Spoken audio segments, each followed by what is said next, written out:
Hello guys, welcome back another video. Today in this video we will talk about how to redeem your gift card on Epic Games. Okay, so first of all you need to open any browser and you need to type Epic Games redeem gift card, and once you select this option, the first one link redeem your gift card, it will redirect you on this window like redeem your gift card.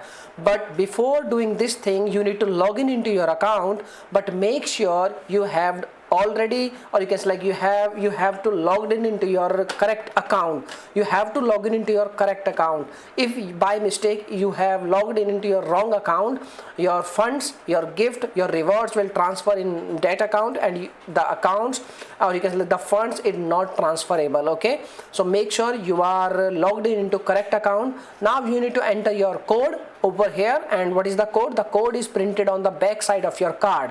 16-digit code you need to enter on this screen, and tap on simply redeem. And once you tap on redeem, the reward, the gift card reward will, you can say like reflect in your Epic Games account. Okay, so this is the method by which you can redeem your gift card on Epic Games. Okay, so if you are facing any issue, you can make a comment. I will reply you very soon, and thanks for watching this video. Bye bye.